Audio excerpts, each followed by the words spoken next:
बंटी चूहा बहुत होशियार था। वह एक जंगल में रहता था। उसने अपना एक छोटा सा घर बना रखा था। जंगल के पास एक घर था। उसमें एक छोटा सा बच्चा रहता था। उस बच्चे के पास लॉग बूट थे, लेकिन वह छोटे हो गए थे। उस लड़के ने वह फेंक दिए। बंटी चूहा, अरे ये जूते तो बहुत अच्छे हैं, मैं इसमें आराम से सो सकता हूं। बंटी चूहा एक जूते को घसीटकर अपने घर के नीचे ले आता है। दूसरा जूता लाने की उसकी हिम्मत नहीं थी, इसलिए वह उसे ही साफ करके उसमें अच्छे से सोने का बिस्तर बना लेता है। फूलों से उसे सजाता है। बंटी बहुत खुश रहता था। जंगल के और जानवर उसे देखने आते थे। जानवर जब उसको देखते तो बंटी चूहा बहुत नखरे में अपने जूते पर चढ़कर बैठ जाता था। एक दिन नटखट कबूतर बंटी से मिलने आया। नटखट कबूतर, बंटी भाई बहुत सुंदर घर सजाया है और इस जूते ने तो 4 चांद लगा रखे हैं। बंटी चूहा, सुन भाई, नजर मत लगा, मैंने बहुत मुश्किल से इसे सजाया है। तुम जैसों की नजर लगी, ये खराब हो जाएगा। नटखट कबूतर, भाई मैं तो तुम्हें बधाई देने आया था, लेकिन लगता है तुम्हारा घमंड तो 7वें आसमान पर है।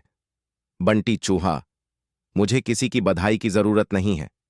मैं जानता हूं तुम सब मुझसे जलते हो, क्योंकि तुम बाहर सर्दी झेलते हो और मैं इस जूते में घुसकर आराम से सो जाता हूं। नटखट कबूतर बिना कुछ कहे उड़कर वापस चला जाता है। अब बंटी चूहा सारे दिन घूमकर खाना खाता और रात को अपने जूते में आकर सो जाता था।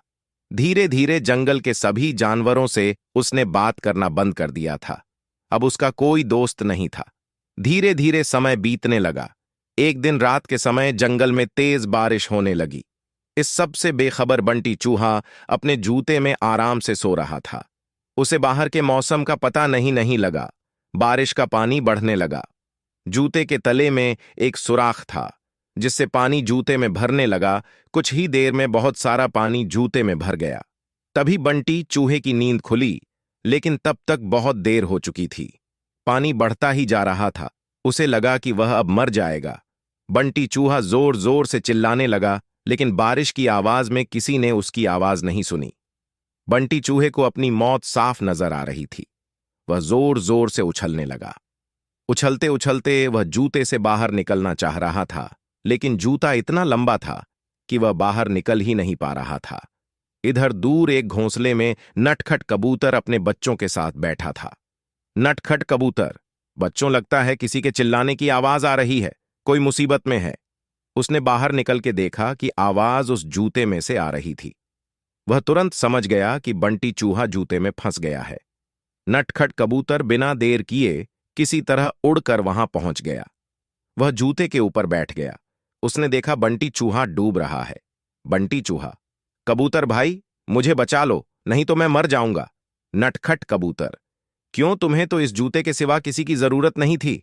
बंटी चूहा, भैया बचा लो, मैं घमंड में आ गया था।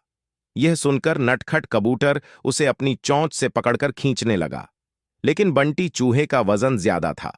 नटखट कबूतर उसका वजन उठा नहीं पा रहा था। नटखट कबूतर, भाई रुको, मैं अभी बाकी जानवरों को बुलाकर लाता हूं। नटखट कबूतर जंगल में जाता है, लेकिन सभी जानवर बंटी चूहे की मदद के लिए मना कर देते हैं।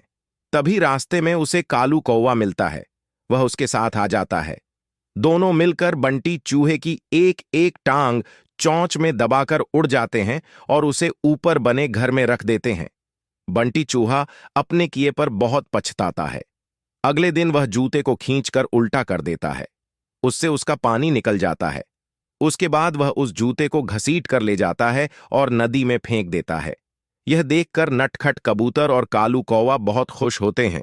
फिर बंटी चूहा सब जानवरों के पास जाकर सबसे माफी मांगता है।